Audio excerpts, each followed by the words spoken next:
Ok, bonjour à tout le monde, bienvenue à cette nouvelle session de AWS Community Program où dans cette session nous allons avoir Jamel et Fun. Premièrement, je me présente Antoine Choula, ingénieur DevOps chez Data Scientist. Je suis accompagné de Monsieur Fun qui travaille pour le compte de Cloud Guru USA et comme notre invité spécial, le spécial NVT, nous avons Jamel Bourokba qui travaille depuis 4 ans et demi chez AWS et actuellement il est pour le compte de AWS côté Dubaï. Donc il va nous parler de ses journées chez AWS, quels sont les différents outils qu'il utilise, comment est-ce qu'il implémente la sécurité, comment est-ce qu'il l'appréhende le règlement de la RGDP, comment est-ce qu'il prend tout ça pour pouvoir mener à bien la sécurité des données des utilisateurs et de respecter la conformité. OK. Donc, sans toutefois pas tarder, je ne sais pas, Fon, do you have something to add? Yes, thank you, Antoine. Hello, everyone. Good morning. Bonjour à tous. As usual, we are having more of a bilingual event today with Jamel Boropa, and he's perfectly bilingual. We're going to start in French, but if you have any question in English, feel free to raise up your hand or, just send your message on the chat, and we will read out the questions after the presentation. And I also wanted to say that there is going to be after the Q&A, there is going to be a lucky draw session at the end. So you need to fill our feedback form so that you qualify for the lucky draw to win AWS credits. And this session is going to be recorded. So if there's anything that you would like to revisit, or for anyone that couldn't make it on time, so you can head over to our YouTube channel and watch the recording. So yeah, I think we can begin now. Bonjour encore une fois, Jamel, et je pense que tu peux commencer. Merci. Merci beaucoup, monsieur. Alors, avant de démarrer de manière plus formelle, bah, je voulais encore une fois vous remercier du fond du cœur et très chaleureusement de m'accueillir dans ce user group. Donc, l'Afrique a une place toute particulière dans mon cœur puisque je suis originaire, donc comme je disais, je suis né et j'ai grandi donc, dans le désert algérien, près de la frontière malienne. Donc voilà, c'est vraiment quelque chose qui me touche, sur lequel que je fais avec grand, grand, grand plaisir et j'ai l'ambition de voir cette, communauté alors, camerounaise et africaine, au sens large, bah, construire l'avenir de demain car je pense qu'on a une bonne pierre à apporter à l'édifice. Donc voilà, encore vous remercier, du fond du cœur et vous partager vraiment le plaisir que j'ai à être là. Je vais sans plus tarder juste partager mon écran. Juste confirmez-moi que celui-ci est bien visible et juste pour des raisons de sauvegarde de bande passante. Pardon? Pardon, il y avait une remarque? Non, Question? c'est bon, vas-y, Jamel. Non, non. OK. Donc je vais juste arrêter le flux vidéo juste pour conserver un peu de bande passante. Est-ce que c'est bon au niveau du partage d'écran déjà dans un premier temps? Oui, c'est OK. OK, super, super. Eh bien, hop, juste le temps de basculer en plein écran et on va pouvoir démarrer. Donc, juste pour revenir un petit peu sur ma personne, donc comme ça a déjà été dit, mais juste pour aussi bah, donner un petit peu mon parcours. Donc, moi, je suis architecte de solutions dans une structure dite globale chez AWS. Alors, qu'est-ce que la structure globale? En fait, c'est une structure dans laquelle on va regrouper un peu les clients stratégiques chez AWS. Elle est segmentée par verticale. Donc là, en l'occurrence, pour ma part, je suis dans le vertical de l'industrie automobile que j'ai rejoint depuis à peu près maintenant un an. Je suis basé à Dubaï, mais j'ai une couverture, encore une fois, globale. Donc, je vais là où mes clients sont, entre guillemets. Donc, à côté de ça, donc, je suis ce qu'on appelle en fait un solution architect généraliste dans le jargon AWS. Je vais expliquer ce que c'est. C'est-à-dire qu'en fait, on va avoir une connaissance et on va avoir une couverture sur l'ensemble de la plateforme AWS. Néanmoins, dans ce cadre-là, en fait, AWS nous permet aussi, si on le souhaite, en étant généraliste, de développer, soit éventuellement continuer à renforcer un domaine d'expertise. Donc là, en l'occurrence, et vu le titre, je pense que vous l'aurez deviné, pour ma part, c'est le domaine de la sécurité. Donc, mon rôle, c'est aussi d'aider mes collègues et d'autres clients AWS dans le domaine de la sécurité, car avant de rejoindre AWS, comme ça a été dit, depuis 4 ans et demi, j'ai passé les plus de 15 ans, on va dire, de ma carrière professionnelle dans le domaine de la sécurité, avec bon, le mot sécurité étant assez vaste, donc pour ma part, c'est essentiellement la cryptographie, l'identité numérique, donc que celle-ci soit publique ou d'entreprise. Donc pour information, l'identité numérique publique, c'est typiquement, par exemple, les cartes d'identité numérique, les passeports électroniques. Cela m'a permis d'être un globe-trotteur et de visiter pas mal d'endroits dans le monde quand j'y travaillais. Et puis la régulation aussi dans le milieu bancaire, puisque j'ai passé quelques années dans celui-ci avant de rejoindre AWS. Donc ma dernière expérience dans la sécurité, c'était plutôt autour de la cybersécurité et de la gestion des accès privilégiés. Côté études, j'ai démarré mes études en Algérie où j'ai fait un premier ingénierat en intelligence artificielle avant de faire une maîtrise en réseau et finir par un master spécialisé en sécurité en France. Chose assez rigolote, c'est que du coup, avant, quand je passais mes premiers entretiens, notamment en France et avant AWS, souvent, ce qui m'était donné comme feedback, c'est que du coup, je me cherchais, je ne savais pas trop où j'allais. Et chez AWS, au contraire, ça a été vu comme une opportunité et justement comme une capacité d'adaptation et d'apprendre de nouveaux domaines. Bien, de quoi on va parler aujourd'hui? Aujourd'hui, ce que je vais vous partager donc autour de mon expérience, de mon rôle et ce que je fais dans la sécurité, heu, ainsi que, une perspective qui peut éventuellement, révéler, je l'espère, des vocations pour vous, si, c'est un domaine qui vous intéresse, ou éventuellement, un renforcement de connaissances si vous êtes déjà dans le domaine de la sécurité. Eh bien, et avant de parler de sécurité et du rôle d'architecte de sécurité, comme je vous l'ai dit, je suis aussi, et avant tout donc aussi architecte de solutions. Eh bien, commençons déjà par définir ce que c'est un architecte de solution en fait. Eh bien là-dessus, j'ai repris un peu la définition du Gartner que j'aime bien, que je trouve assez intéressante, qui elle met en fait en exergue, j'ai envie de dire, les différentes dimensions d'un architecte de solution. En tout cas, tel qu'on la conçoit chez AWS. À savoir que un architecte ne porte pas seulement une connaissance technique, c'est ce qu'on lui demande, bien évidemment, de l'expertise, mais souvent ce qui est parfois négligé, en tout cas au sein de certaines organisations avec lesquelles j'ai travaillé dans le passé, et que je trouve vraiment être un élément structurant pour le rôle, c'est la compréhension aussi business. Et le rôle du solution architecte, c'est vraiment d'acter un peu comme un pont entre ces deux dimensions-là, en fait. Car, comme j'aime à le dire, en fait, une solution, par définition et par essence, elle est à apporter à un problème dans un contexte. Donc, quand on est architecte de solution, eh bien, ignorer le contexte, c'est prendre le risque de concevoir de mauvaises solutions, encore une fois. Donc, j'ajouterais à titre personnel, et là pour le coup, ce n'est pas la définition du Gartner, mais c'est ma propre définition de mon expérience, une dimension très importante pour moi dans le métier d'architecte solution, eh bien, c'est la dimension humaine. Un bon architecte, c'est aussi un bon communicant en mesure de créer, comme je le disais, d'articuler la communication entre les différentes équipes, notamment les équipes métiers et les équipes techniques, afin de pouvoir adhérer tout le monde au projet et afin de pouvoir mettre tout le monde sur la même page.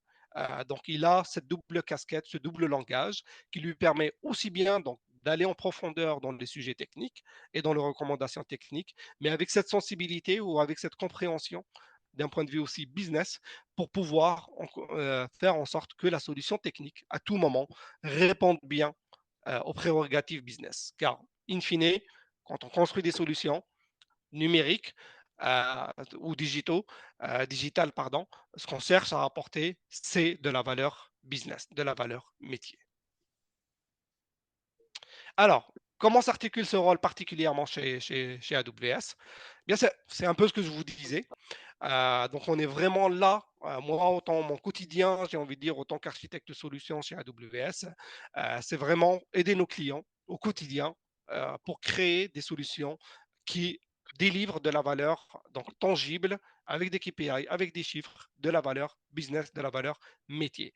Et faire en sorte qu'elles soient architecturées alors, de manière résiliente, performante, optimisée en termes de coûts, en termes d'empreinte écologique. Donc ça, c'est des demandes de plus en plus pressantes dans le contexte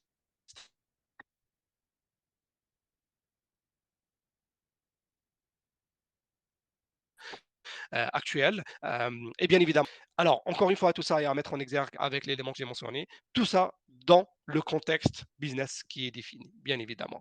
Donc quand on dit une solution résiliente, ben, tout ça performante, alors dans l'absolu, on peut avoir toutes les caractéristiques et avoir la solution la plus performante, la plus résiliente, mais est-ce que ça a du sens d'un point de vue business? C'est là où j'ai envie de dire est la sensibilité de l'architecte de solution, de manière à créer aussi des solutions qui répondent au contexte dans lequel elles opèrent.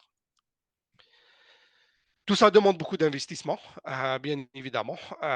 C'est pour ça que quand on n'est pas avec nos clients, eh bien, le reste du temps, ce qu'on fait, eh bien, c'est on partage notre expertise, notre savoir, nos bonnes pratiques avec la communauté technique en interne au sein d'AWS ou au sens plus large, un peu à l'image de ma présence aujourd'hui dans cet event.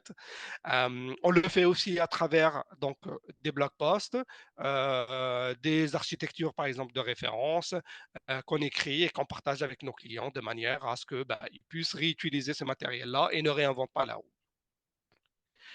Aussi, alors là, la particularité peut-être du métier chez AWS, j'aime à nous définir comme vraiment les représentants de nos clients chez AWS. Alors, qu'est-ce que ça veut dire?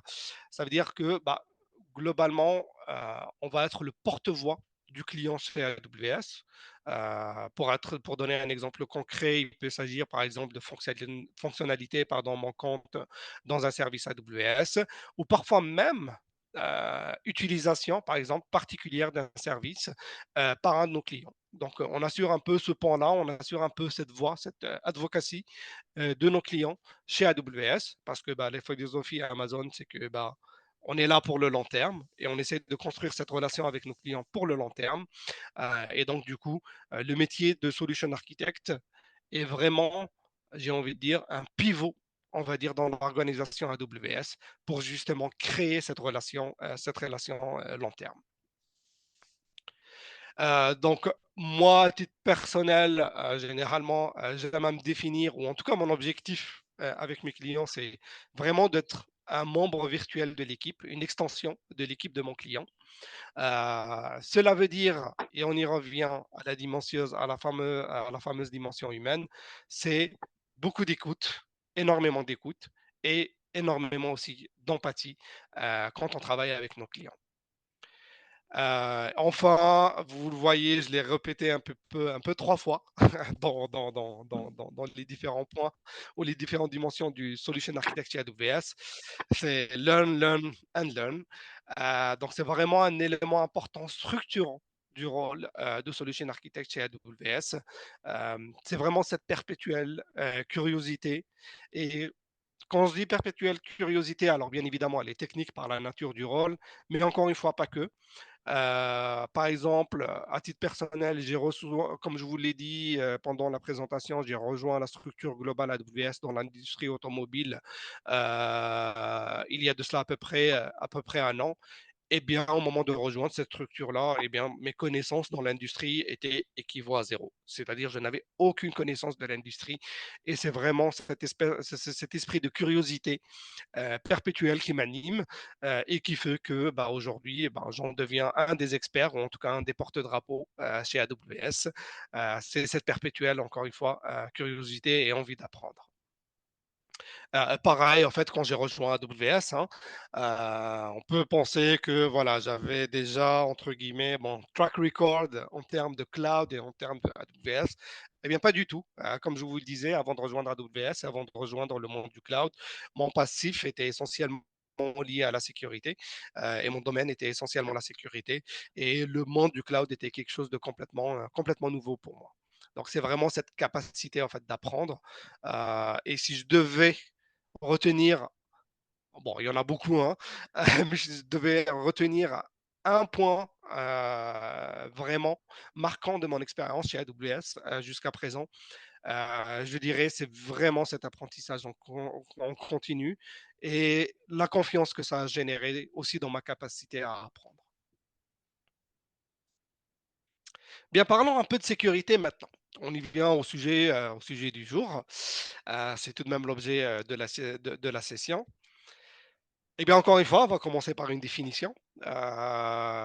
Comme étant passionné d'astrophysique et de mathématiques, donc petit indice qui explique, pour revenir un petit peu en amont, pourquoi au début j'ai démarré vraiment dans les domaines de cryptographie et d'intelligence artificielle. Donc en mathématiques, on aime bien définir les choses, hein. Donc moi aussi, j'aime bien commencer toujours par une définition. Et pour la sécurité, j'ai repris un peu celle qu'on trouve sur Wikipédia, qui résume assez bien le métier, alors appelé souvent différemment, donc digital security, cybersécurité, IT sécurité. In fine, c'est voilà, on parle de sécurité digitale, on parle de sécurité dans le monde IT. Et un peu à l'image de la sécurité physique, où on va protéger des biens matériels ou éventuellement des personnes, et bien là, on va protéger plutôt des assets digitaux.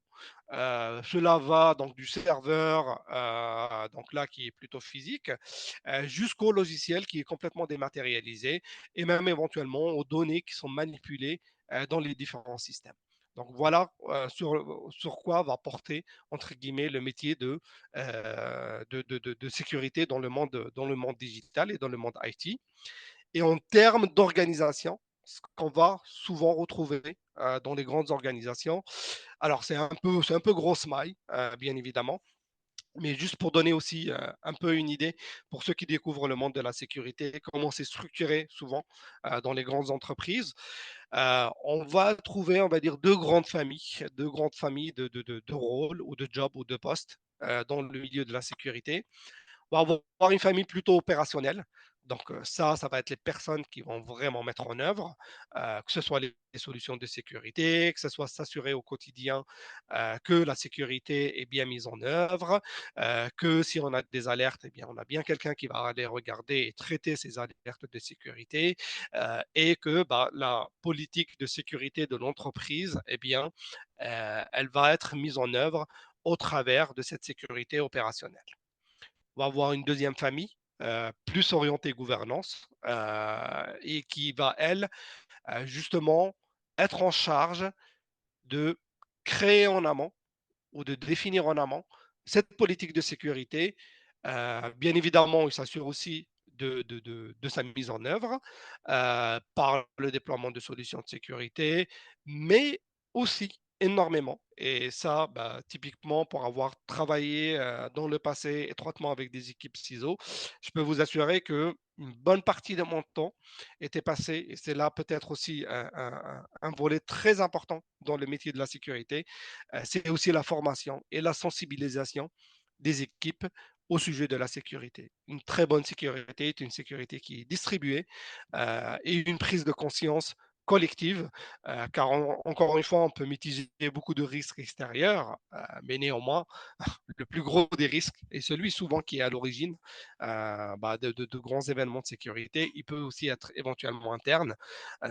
Donc, éducation et éduquer l'organisation ou les équipes dans les organisations fait aussi partie du métier de la sécurité et un volet important du métier de la sécurité.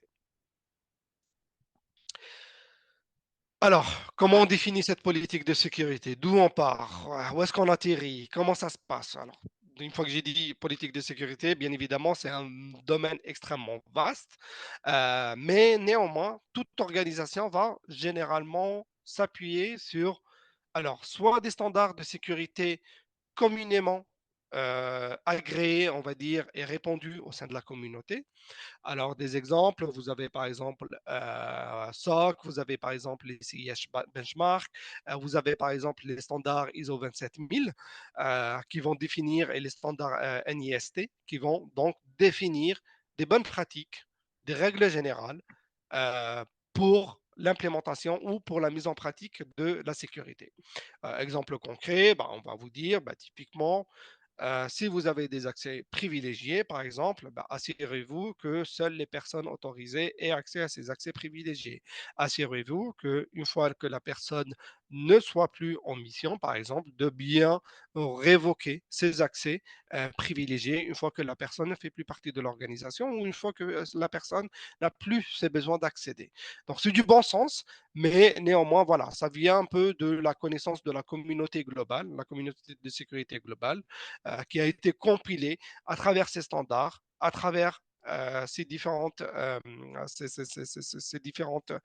normes et qui vont permettre aux organisations justement d'avoir ces lignes directives pour pouvoir mettre en œuvre leur propre sécurité. Mais néanmoins, une organisation, bah, en fait, elle ne va pas opérer dans un monde virtuel, elle va opérer dans un monde physique, elle va opérer dans une industrie, et c'est là où on en vient au deuxième volet important pour justement définir une politique de sécurité qui est celui de la réglementation. Pardon. Cette réglementation, elle peut être basée sur une géo, elle peut être locale par exemple à un pays, ou, éventuellement même est spécifique à une industrie dans laquelle va opérer cette organisation-là. Exemple, vous avez le standard, par exemple, PCI DSS, qui va définir, entre guillemets, les standards quand vous créez, par exemple, un système ou quand vous gérez, par exemple, un système de paiement. Il va vous donner les directives ou les exigences si vous fournissez un service de paiement auquel il faut répondre. Donc, c'est un cahier des charges auquel il faut répondre si vous fournissez un service de paiement. Au même titre, vous avez par exemple la norme IPA aux États-Unis pour les systèmes de santé ou pour les systèmes qui manipulent des données de santé. Et ça a été mentionné, exemple qui va peut-être parler aussi à tout le monde. Vous avez par exemple la GDPR ou la RGDPD en Union européenne pour tout ce qui est manipulation, par exemple, des données personnelles. Donc, tout ça pour dire que bah, une politique de sécurité bah, ne sort pas de nulle part. Donc, bien évidemment, elle prend en compte le contexte réglementaire dans lequel opère l'organisation en question. Donc, c'est pour ça, on va le voir un petit peu dans les principes d'un architecte de sécurité. La connaissance du contexte est un élément aussi structurant pour ce métier-là.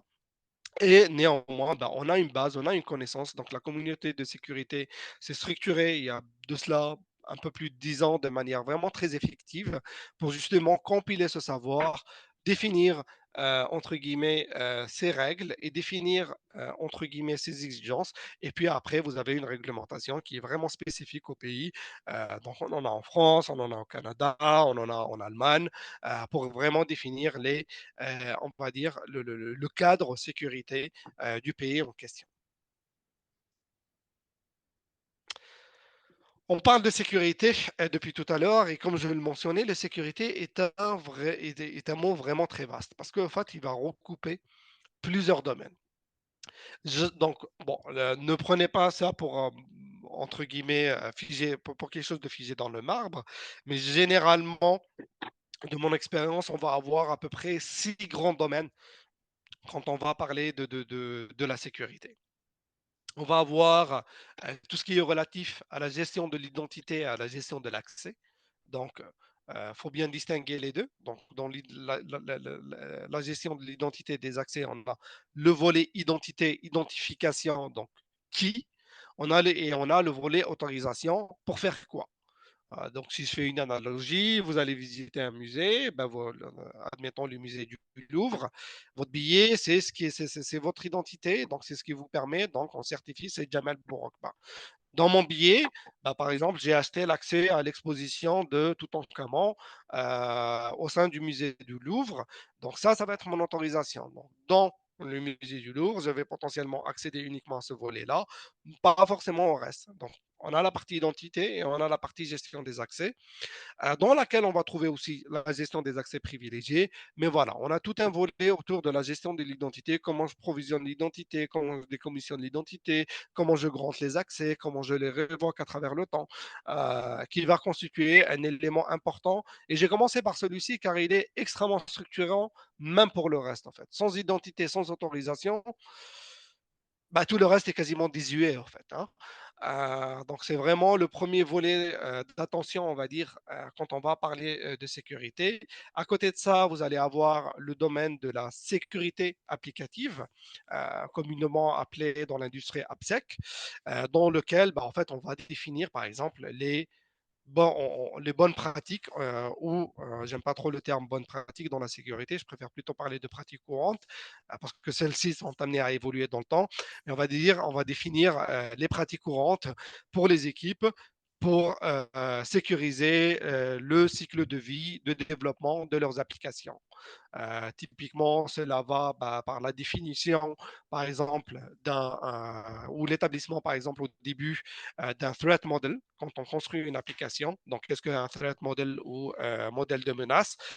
C'est que bah, globalement, quand on commence à construire son application, vraiment au tout début, avant même d'avoir écrit la première ligne de code, bah, en fait, en fonction de la connaissance qu'on a de ce que doit délivrer comme service et en fonction du design et de l'architecture de l'application, on va commencer à se poser les questions.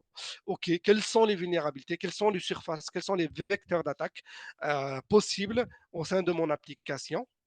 Et puis ben, derrière, on va les pondérer en fonction du risque qu'elle entraîne, de par la nature de l'application. Et j'insiste là-dessus. Typiquement, je vous donne un exemple. Un threat model peut être complètement différent pour deux applications. Alors, d'un point de vue technique extrêmement similaire, on va prendre l'exemple d'une application web, par exemple, mais par leur nature, le threat model va faire en sorte que bah, il va être complètement différent. Si j'ai une page web avec du contenu public, eh bien, bah, typiquement, de par la sensibilité des données, parce que par essence, elles sont publiques, eh bien, bah, je vais avoir des risques inexistants comparés à une autre application web avec le même design, mais dans laquelle potentiellement je traite de données clients, par exemple, ou je traite de données de mes clients. Donc, vous voyez bien qu'un traitement modèle, et encore une fois, je le disais, le contexte importe, le contexte est important, peut être complètement différent pour une même stack technique. Et il faut vraiment raisonner en fait avec cette logique business, puisque bah, en fait, bah, le déploiement, par exemple, de toute une solution ou une armada de gestion d'identité dans une solution qui n'en comporte pas, puisque par essence son contenu il est public, ça n'a pas trop de sens. Ça n'a pas trop de sens. Et la sécurité, elle a un coût. Donc, elle doit être balancée par le risque. Et on va parler dans le slide suivant un peu plus en profondeur du risque et de la gestion du risque et comment aussi il est inhérent au métier d'architecte sécurité. On va avoir aussi le domaine de la sécurité de l'infrastructure. Donc là-dessus, on va retrouver tout ce qui est sécurité du réseau, sécurité des communications, comment je protège mon infrastructure contre les attaques, par exemple, type DDoS, comment je protège, comment je gère aussi l'accès à mon infrastructure, par exemple sur mes serveurs, pour mes offres, pour qu'ils puissent se connecter. Donc toute la partie protection et gestion de la sécurité de l'infrastructure en tant que telle. On va avoir un domaine relatif à la protection de la donnée et à la protection de la privacy. Donc, comment je protège mes données, comment je classifie mes données, quel mécanisme je mets en œuvre justement pour m'assurer continuellement que mes données, à tout moment, elles sont protégées. Et là encore, il va avoir, donc j'en ai parlé, un élément important, part d'une classification des données pour pouvoir mettre des mécanismes répondant à la sensibilité des données que l'on va manipuler. Typiquement, bah, dans mes données applicatives, je peux avoir éventuellement donc, des données dites publiques pour lesquelles il n'y a pas une sensibilité particulière, mais en parallèle, je peux avoir aussi des données dites sensibles. Alors, pourquoi elles sont sensibles? Soit elles vont porter, par exemple, une criticité métier, D'accord? Donc, c'est du savoir-faire, c'est du contenu métier pour le client. Soit éventuellement, ils vont comporter des données qui potentiellement peuvent être sujets à une réglementation et qui peuvent entraîner un impact par rapport à mon image, par rapport à mon business, par rapport à mes clients. Exemple, ben, données personnelles dans le cadre de la GDPR, données bancaires dans le cadre de PCI DSS. Et donc, bah, en fait, je vais mettre des mécanismes de protection à la hauteur du risque encouru par cette donnée-là. Le chiffre et tout, alors on va le voir, est idéal, mais nécessite une mise en œuvre. Ceci va changer un peu avec les paradigmes du cloud et on va le voir un peu plus tard. Mais néanmoins, voilà, on va avoir cette approche de protection de la donnée et de gestion de la protection de la donnée. Encore une fois, j'y reviens. En fonction du cadre métier dans lequel j'opère, une donnée, ben, elle peut être sensible ou pas en fonction du business ou du métier que j'exerce, et en même titre, en fonction de la réglementation à laquelle je suis assujetti. C'est de la donnée de citoyens européens, je suis sujet au GDPR, c'est de la donnée de citoyens ailleurs dans le monde. Est-ce que je suis sujet à une réglementation? Quelles sont les pratiques à mettre en œuvre, etc., etc. Donc la réponse va être vraiment en fonction du contexte de criticité, mais aussi réglementaire. Et puis on va avoir toute la partie détection de menaces et réponse aux menaces, à ces menaces-là. Donc là, exemple concret, bon, on l'a vu, et très en vogue et très agressif, on va dire, ces derniers temps. Donc, toutes les attaques, par exemple, de type ransomware. Donc, juste pour ceux qui ne sont pas familiers avec, ou rançon logiciel, je crois que c'est comme ça qu'on dit en français. Donc, c'est des attaques qui vont typiquement donc accéder aux données, chiffrer les données, et puis ben, derrière avec une demande d'une contrepartie financière pour pouvoir récupérer à nouveau ces données. Donc là, typiquement, c'est des menaces qui existent pour les entreprises. Et donc, du coup, bah, là aussi, on va avoir tout un volet de mise en œuvre pour pouvoir détecter ce genre de menaces et surtout aussi pour pouvoir y répondre, parce que bien évidemment, le risque zéro, et ça, je vais insister là-dessus, en sécurité n'existe pas. Donc, il faut non seulement prévoir, donc mettre en place des contrôles dits préventifs, mais il faut aussi pouvoir répondre. Et là, on parle plutôt, pardon, détective, mais aussi pouvoir répondre. Et c'est là où c'est important aussi, en tant qu'organisation, en tant qu'entreprise, en tant qu'architecte sécurité, de bien penser à l'après. Vous avez mis en œuvre une solution, par exemple, de détection de menaces. Eh bien, ça sert à rien si derrière, il n'y a personne qui va regarder les alertes. Ça sert à rien si derrière, je n'ai pas un process, je n'ai pas un runbook, je n'ai pas un playbook qui dit bah, devant tel genre de menace, voici par exemple mon processus d'isolation de la ressource. Je veux éventuellement faire du forensic. Donc le forensic va consister, une fois qu'une menace est avérée, eh bien de se dire, plutôt que de détruire immédiatement, et c'est le premier réflexe naturel humain, on va dire, plutôt que de détruire directement la ressource, au contraire, ce que je vais faire, c'est que je vais capturer les données de cette ressource, je vais isoler cette ressource de manière à pouvoir aussi essayer de comprendre la menace. Parce que bien évidemment, des menaces, il y en a de nouvelles qui apparaissent tous les jours, peut-être pas tous les jours, mais voilà, assez fréquemment. Donc, il est important de pouvoir aussi, bah, devant une menace potentiellement inconnue. Alors, elle est inconnue, soit parce qu'elle est complètement nouvelle, soit pour, éventuellement, on n'y a pas été confronté dans le passé, de pouvoir aussi prendre le temps et de pouvoir s'être préparé en cas d'un tel événement à pouvoir récupérer justement ces données-là pour pouvoir les étudier et pour pouvoir éviter que ça se reproduise. Et puis, dernier volet important, on en a parlé encore une fois, la conformité, la régulation.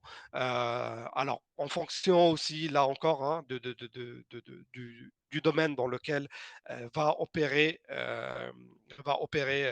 ou dans lequel opère l'organisation ou l'entreprise en question, on va être on va être sujet éventuellement à un certain nombre de réglementations, à un certain nombre de conformités. Euh, et souvent, bah, par exemple, dans les institutions financières, vous allez avoir toute une structure organisationnelle.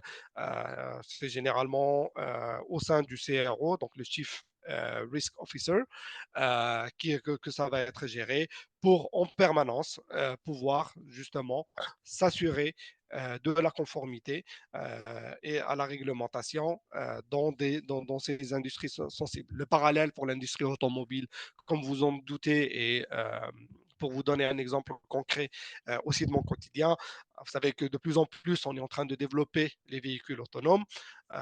Et bah, bien évidemment, bah, par exemple, pour un véhicule, bah, ça transporte des personnes physiques. Et là, en l'occurrence, bah, il y a un risque, entre guillemets, d'atteinte physique à des personnes. Donc, il est important. Donc, pour cela, il y a un certain nombre de réglementations, il y a un certain nombre de règles de conformité qui sont émises. Et donc, les clients bah, doivent, les clients en tout cas automobiles ou les fabricants automobiles doivent se conformer à ces réglementations de manière à assurer la sécurité de leurs passagers. Bien. Et en tant qu'expert sécurité, donc bien évidemment, on va apporter une bonne compréhension de ces différents domaines, hein. Donc, il s'agit d'avoir une vision globale de la sécurité en tant qu'expert sécurité ou en tant qu'architecte sécurité. Mais néanmoins, soyez rassurés, enfin, je ne l'ai pas encore rencontré s'il existe, vous n'aurez personne qui sera expert à 100% dans tous les domaines. Et c'est pas ce qui est demandé en fait. On va toujours, encore une fois, porter vraiment une connaissance approfondie sur un domaine, sur un ou deux domaines, voire trois domaines. Mais voilà, généralement, c'est pour ça que différents métiers aussi existent au sein de la sécurité. Et en tant qu'architecte, on a un peu cette vision globale et on est aussi un peu capable de faire justement le relais entre les experts qui, eux, vont se spécialiser uniquement dans un sous-domaine et puis bah, le reste de l'organisation qui, elle, bah, par exemple, ne va pas forcément parler le même langage ou le même jargon. Je vous donne un exemple. Par exemple, pour ma communauté de cryptographie, si vous prenez la communauté de cryptographie autour du monde, bon, des gens qui ont, on va dire, une connaissance générale de la cryptographie, bon, vous allez avoir des centaines de milliers de professionnels à travers le monde qui ont globalement une bonne compréhension, en tout cas un premier niveau de compréhension de la cryptographie, qu'est-ce que le TLS, pourquoi on le met en œuvre, pourquoi on chiffre les communications, etc. Si vous rentrez un peu plus dans le domaine d'expertise, c'est-à-dire comprendre les différents algorithmes, comment ils sont construits, quel est le risque, pourquoi on met des clés de cette taille, pourquoi on choisit tels algorithmes, bah là déjà, donc là c'est un peu le cercle dont je fais partie. Bah là par exemple, bah, autour du monde, on va être potentiellement quelques milliers dans cette organisation, dans ce cercle-là.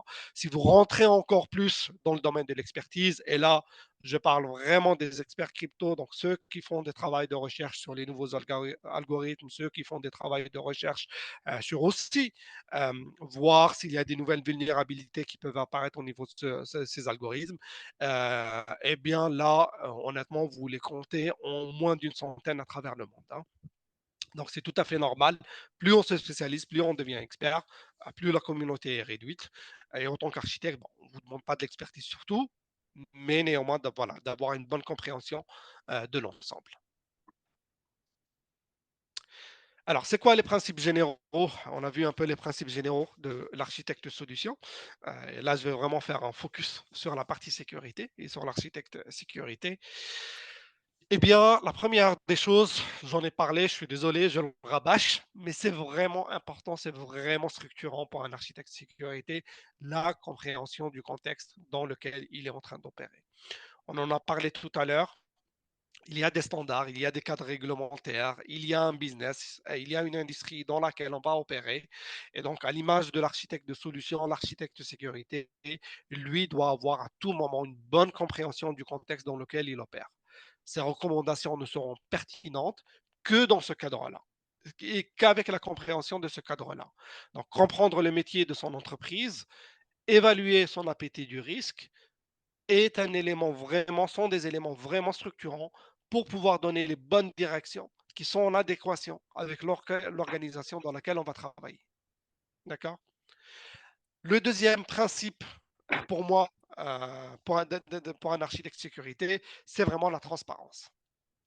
La transparence dans le sens où, souvent, quand on pose la question, bon, Jamel, en tout cas pendant les repas de famille, hein, où bah, vous avez des gens autour qui n'ont pas forcément toujours une bonne connaissance de ce que je fais au quotidien.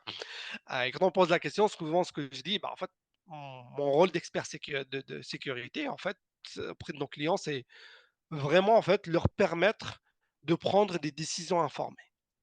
Je m'explique, c'est-à-dire leur donner l'ensemble des éléments pour qu'ils puissent prendre les bonnes décisions. D'accord? Donc, je ne suis pas là pour leur dire faites, faites comme ci, faites comme ça. Bon, à quelques exemples ou à quelques exceptions près, hein. Un client qui me dit ouais, j'ai un bucket public avec des données confidentielles, bien évidemment, je ne vais pas trop tergiverser là-dessus en termes de recommandations. Mais voilà, ce que j'entends par là, c'est plutôt voilà, le potentiel risque au final, eh bien, c'est pas moi qui vais le porter, c'est l'équipe qui va, on est le risque qui va le porter.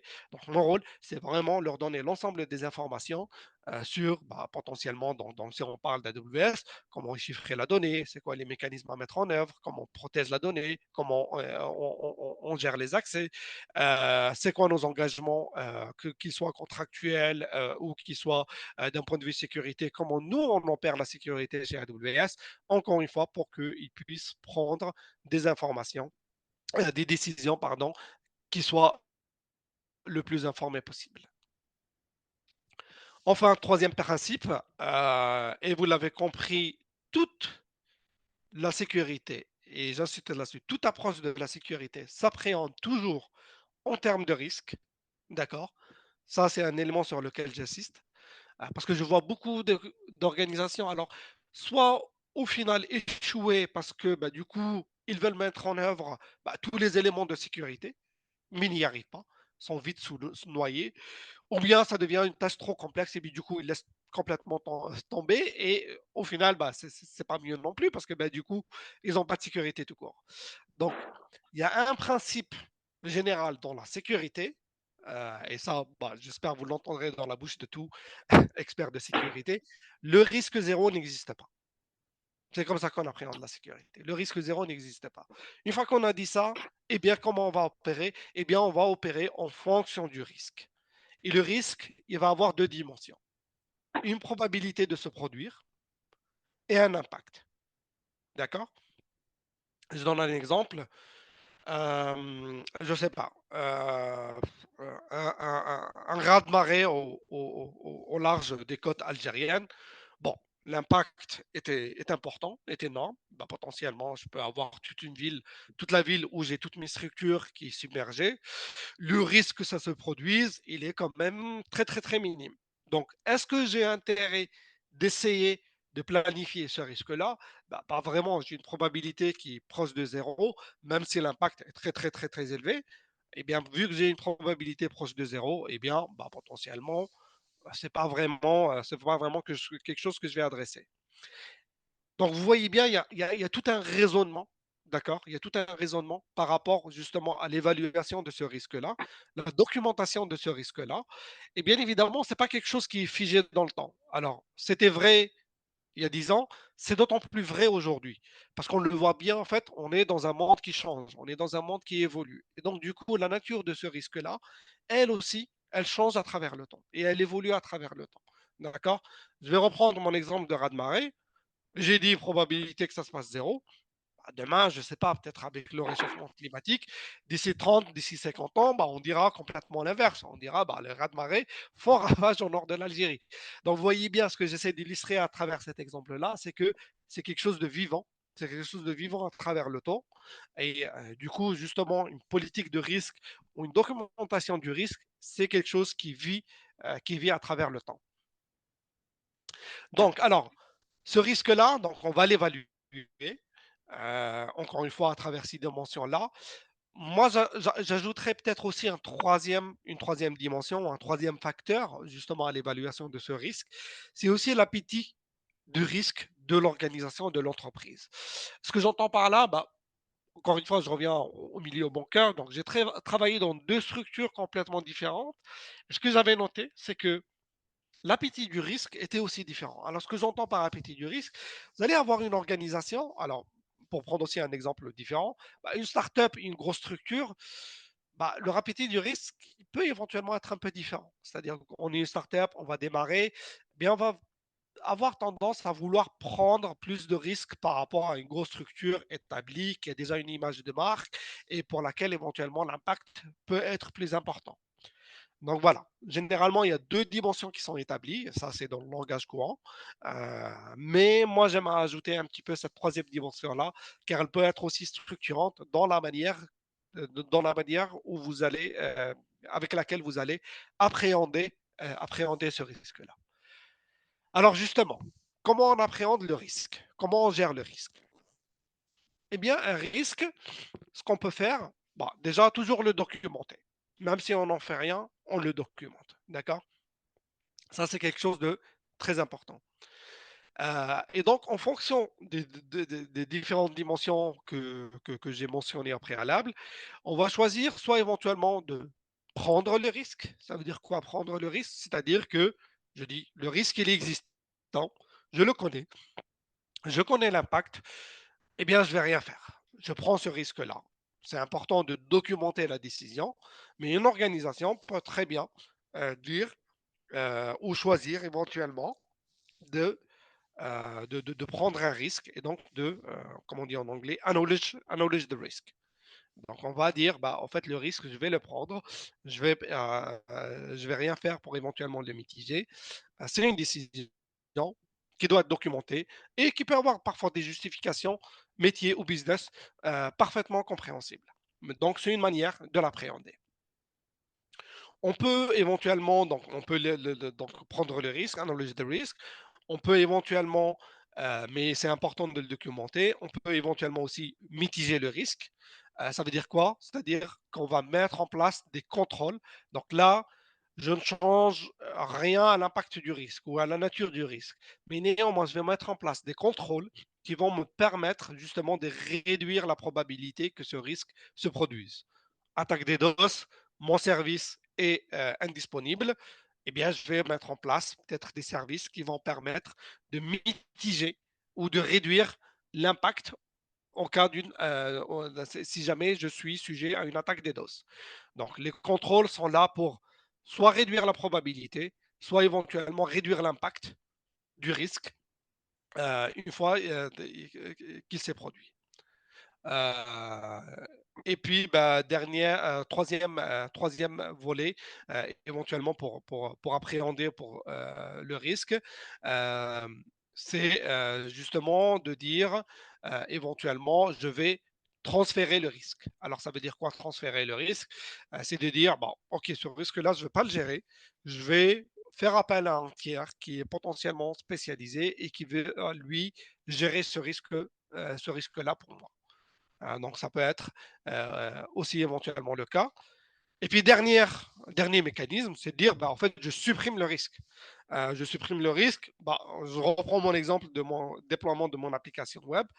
Je peux dire, devant le risque qui est porté, ce que je vais choisir, c'est de ne pas créer ce site web. D'accord? Et là, en fait, l'asset n'existe plus, le risque n'existe plus. Et là, j'ai choisi de simplement supprimer le risque. Donc, on supprime le risque en supprimant le vecteur ou le facteur de risque initial. Donc, c'est une manière de... Super. Oui, super. Très belle présentation des risques, Jamel. Je voulais juste te rappeler qu'il reste 10 minutes avant la fin. Super. Merci beaucoup. Merci beaucoup. Eh bien, parfait.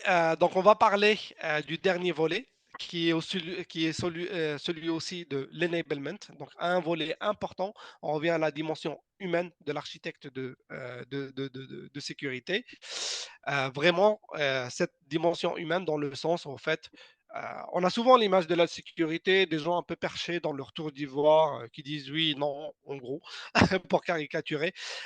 C'est vraiment quelque chose sur lequel, bon, personnellement, j'ai été très, très, très investi pour justement changer cette perception de la sécurité, faire en sorte que la sécurité soit les gens qui disent plutôt oui et non, non, et permettre justement aux métiers et permettre justement aux développeurs de déployer leur application en toute sérénité parce que du coup, on a en amont tous les garde-fous qui permettent de déployer nos applications, eh bien, c'est un volet très, très, très important, ou c'est un principe très, très important dans le métier d'architecte de sécurité, de pouvoir justement continuellement être un enabler, former les autres, Ce que je dis souvent, c'est qu'une très bonne sécurité n'est pas une sécurité centralisée, déconnectée du reste de l'organisation. Une très bonne sécurité, c'est une sécurité qui est distribuée.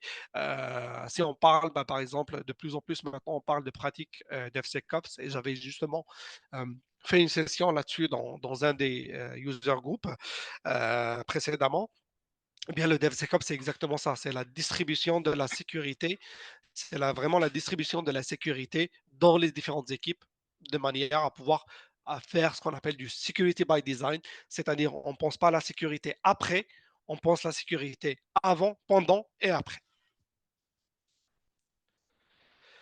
Bien, quelques mots sur la sécurité sur le cloud et des particularités sur de la sécurité sur le cloud. Et du coup, ça sera une parfaite transition puisqu'il nous reste à peu près 9 minutes. Quelles sont les spécificités justement de cette sécurité-là quand on parle de la sécurité dans le cloud? Eh bien, elle est inhérente un peu au fonctionnement du cloud. C'est-à-dire que chez AWS, bon, nous on dit la sécurité c'est notre top priorité. D'accord. Et à regarder plus près, c'est quelque part même, moi j'aime même aller plus loin et dire c'est quelque part aussi un peu le cœur de notre métier. Car si vous avez les plus grandes entreprises, les organisations les plus sensibles éventuellement qui déploient sur AWS, c'est parce que bah, ils font confiance à AWS. Et mieux encore, c'est que souvent AWS est même un formidable levier pour eux, une opportunité d'accélérer et d'améliorer leur posture de sécurité. Et je vais expliquer pourquoi. Alors, pour cela, pour permettre à nos clients justement d'appréhender cette sécurité dans le cloud de par la nature du service, donc de l'IT as a service, ou de la consommation de l'IT en tant que service dans AWS, on a défini un modèle de responsabilité partagée où ben, globalement, vous avez la sécurité du cloud et la sécurité dans le cloud. D'accord. Donc, AWS, nous, on est responsable de la sécurité du cloud. D'accord. Pour cela, bien évidemment, on a des normes. Et encore une fois, comme je disais, la sécurité, c'est vraiment notre top priorité. Vous trouverez aucune personne ou, bah, par exemple, juste pour vous raconter une anecdote, les revues de sécurité, par exemple, chez AWS, on demande non seulement que la sécurité soit présente, mais par exemple, les équipes business, qu'elles soient présentes. Notre CISO, par exemple, global, il reporte directement à notre CEO. Donc ça aussi, ça se reflète au niveau de l'organisation. Quand on dit notre top priorité, il s'agit là bien évidemment des pratiques qu'on met en œuvre, mais il s'agit là aussi, et ça se reflète aussi au niveau dans la manière dont on traite la sécurité, y compris au niveau organisationnel. Donc, vous avez un ciseau qui reporte la sécurité, qui reporte directement au CEO de l'entreprise. Et là, je parle de Amazon Worldwide. Hein. Je ne parle même pas de CEO uniquement AWS, mais vraiment le CEO Amazon. Donc, je disais la sécurité dans le cloud, du cloud. Et par rapport à nos clients, bah, bien évidemment aussi, on ne leur demande pas juste de nous croire sur parole. Pour cela, j'y reviens, on a les standards de sécurité, les cadres réglementaires, les certifications. Et aujourd'hui, si vous prenez par exemple le cloud AWS, c'est le cloud le plus certifié du marché. Et encore une fois, on continue continuellement à faire l'effort de nouvelles certifications, de maintenir les certifications en cours. Et à chaque fois que, bah, par exemple, on opère ou on ouvre, par exemple, une région dans un pays, on s'assure bien évidemment d'être aussi en contact avec les autorités locales pour bien comprendre les exigences en termes de conformité afin de pouvoir aussi opérer de manière complètement sereine et à offrir aussi cette garantie et cette sérénité à nos clients. Mais néanmoins, encore une fois, et c'est là dans notre démarche de transparence et pour aider nos clients à prendre des décisions informées, il y a aussi la sécurité dans le cloud sur laquelle les clients vont porter la responsabilité. Néanmoins, on ne les laisse pas tout seuls. Donc, on va leur fournir un outillage justement pour pouvoir accélérer et pour pouvoir mettre en œuvre cette sécurité et cette mise en conformité. Je donne un exemple concret et là, expérience personnelle, un projet de chiffrement de données. Ben, par exemple, dans ma vie précédente, on avait un gros projet de mise en œuvre de chiffrement de baies de disques dans une entreprise. Eh bien, c'était un projet qui s'était étalé sur 2 ans avec bien évidemment des coûts associés. Chiffrement de disque EBS dans AWS, c'est littéralement un clic sur un bouton. Et avec des coûts qui sont largement substantiels par rapport à ce que j'ai pu connaître dans le passé. Et donc, comme je disais, euh, on va, cette adoption du cloud va même permettre d'accélérer parce que si on revient par exemple au cadre de conformité, au cadre réglementaire, je prends l'exemple de PCI DSS par exemple, ou de RGPD, par exemple la plateforme AWS va être RGPD Ready, et vous avez sur PCI DSS, vous allez avoir une certification de niveau 1. Attention, ça ne veut pas dire que les clients ils prennent leurs applications, ils les jettent sur AWS et puis par magie, c'est RGPD compliant, c'est PCI DSS. Encore une fois, on a le modèle de responsabilité partagée. Ça veut dire quoi? Ça veut dire que nous, on va certifier dans la mesure des services qu'on va déployer. Mais néanmoins, l'application, elle est codée, développée et les données qui sont dedans, ils vont transiter par les gens qui opèrent l'application. Donc, ça charge à nos clients. Donc, nous, on va leur fournir toute la partie certification sur le sous-jacent, c'est-à-dire le fait que comment on remplace du hardware, comment on remplace du réseau, comment on chiffre le réseau, par exemple, sur une machine EC2, mais charge à eux aussi au niveau de l'application de protéger, par exemple, la donnée, si on parle de données bancaires dans le cadre de PCI DSS. Et là encore, on ne les laisse pas tout seuls. Si vous prenez l'exemple on va leur fournir un certain nombre de guidelines, de bonnes pratiques qui vont leur permettre, par exemple, avec des mécanismes de sécurité, encore une fois, pas d'être certifié, ça c'est un processus d'audit qui est à part, mais néanmoins de mettre en œuvre les bonnes pratiques qu'on a observées par rapport à ce cadre réglementaire. Donc, dans Security Hub, par exemple, qui est un service AWS, vous avez un certain nombre de contrôles qui sont orientés PCI DSS, qui vont permettre aux clients donc, de rapidement mettre en œuvre un certain nombre de contrôles qui, de toute manière, vont leur être exigés par PCI DSS. Ceci ne remplacera pas leur processus d'audit interne, le fait qu'ils devront passer par cette phase-là, mais néanmoins, ça va leur permettre d'accélérer par deux volets le fait que toute la partie sous-jacente soit déjà certifiée, donc c'est ce qu'on appelle le niveau 1, niveau 2 et 3 qui sont plutôt au côté applicatif. Donc là, on va leur fournir des outils qui vont leur permettre d'accélérer cette mise en œuvre. Et puis l'échelle à laquelle on opère, si je prends ne serait-ce que l'exemple des attaques des DOS, aujourd'hui euh, c'est des centaines de milliers d'attaques qu'on absorbe en toute transparence pour nos clients. Et puis, quand bien même ils seraient sujets à ce genre d'attaque, grâce à la présence et grâce à la taille de l'infrastructure et l'échelle de l'infrastructure AWS, eh bien, on est en mesure d'absorber ce genre d'attaque et de les rendre éventuellement les plus transparentes pour les clients. Euh, Dernier volet, la très belle opportunité pour les clients justement de prendre ou de leverager le cloud pour justement mettre en œuvre toute l'automatisation nécessaire pour la sécurité. Donc une très bonne sécurité est une sécurité qui s'automatise dans le sens où le plus gros facteur souvent, quand on parle de facteurs de risque dans la sécurité, c'est souvent l'être humain. Alors, que ce soit de manière intentionnelle ou que ce soit de manière fortuite, par mégarde, eh bien, c'est souvent le premier vecteur. Eh bien, quelque chose qu'on a automatisé, eh bien, ça nous permet de assurer la répétabilité du mécanisme de sécurité, la répétabilité de la solution de sécurité et aussi de s'assurer des déploiements des solutions plutôt que de se baser sur, j'ai envie de dire, la bonne volonté d'une personne ou éventuellement l'erreur fortuite d'une personne dans le domaine de la sécurité. Donc, c'est vraiment euh, une formidable opportunité de ce point de vue-là. Et puis aussi, d'un point de vue, on en parlait tout à l'heure, réponse à incident, automatisation des playbooks, des runbooks. Donc, grâce au cloud, grâce à l'infrastructure as code, et bien, on est en mesure non seulement de détecter, mais une fois qu'on a détecté, de rapidement engager des actions correctives et de les automatiser de bout en bout. Et c'est généralement comme ça qu'on appréhende la sécurité dans le cloud. J'en viens à la fin de la session, je suis en parfait timing, alors je vous laisse juste avec quelques ressources si vous avez envie de démarrer sur la sécurité et que vous ne savez pas par où démarrer, ou même si vous avez envie d'approfondir, si c'est quelque chose que vous n'avez pas parcouru dans le passé, je vous recommande deux URL, ce qu'on appelle le Architecture Center. Là-dessus, vous allez trouver, donc vous avez une partie qui est vraiment dédiée à la sécurité et à l'identité et la compliance. Je vous invite fortement à aller dessus.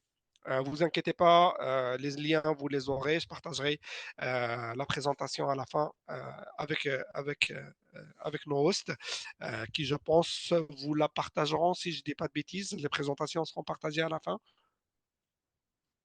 Oui. Génial. Super. Donc, je vous les partagerai. Et donc, du coup, qui va contenir un certain nombre de ressources autour de la sécurité dans AWS, mais aussi, je vous les recommande fortement, quelques sessions de mes collègues, j'en ai une aussi, une autour de l'identité, quelques sessions de mes collègues, que ce soit durant les events AWS, Reinforce, Reinvent, qui vont justement et qui couvrent différents domaines de la sécurité qu'on a vu ensemble aujourd'hui, le chiffrement de données, l'identité, etc. Je vous invite fortement aussi à les découvrir en fonction du domaine par lequel vous souhaitez commencer ou que vous souhaitez éventuellement approfondir. Et enfin, en dernier, le pilier sécurité du Well Architected Framework d'AWS. Alors, je vous le recommande au sens général, pas que pour AWS. Il va contenir des questions vraiment spécifiques à l'environnement AWS. Ce que vous avez, et d'autres questions qui sont purement génériques. Ce que je vous invite à faire, c'est vraiment en fait regarder aussi appréhendez-le aussi de la manière dont sont posées les questions ou la nature des questions qu'on pose. Ça vous donnera aussi, si demain vous souhaitez évoluer vers le métier d'architecte sécurité, par exemple, ou architecte sécurité cloud, ça vous donnera aussi une bonne capture, on va dire, du mindset de l'architecte sécurité, des questions à se poser en tant qu'architecte sécurité, si c'est quelque chose, encore une fois, vers lequel vous souhaitez évoluer. Si vous développez une application responsable applicatif ou vous travaillez dans une entreprise, cela aussi vous donnera vraiment de très bonnes pratiques et les bonnes questions à se poser quand on va développer, déployer ou même quand on gère la sécurité dans le cloud AWS. Mais encore une fois, pas que. Il y a vraiment des questions qui sont sécurité au sens large et qui vont justement peut-être vous permettre de voir un blind spot que vous n'aurez pas identifié au préalable. Donc, cela conclut ma présentation pour aujourd'hui. Et puis là, je vais ouvrir un peu les minutes, quelques minutes, si on en a encore, je l'espère, pour vos questions. Ok, super, Jamel. J'ai une toute petite question. Ah, ok, on va d'abord laisser la main à Pamela, si Pamela a une question. Bonjour tout le Bonjour. monde. Vraiment, merci pour la présentation. Bon, j'ai juste une inquiétude.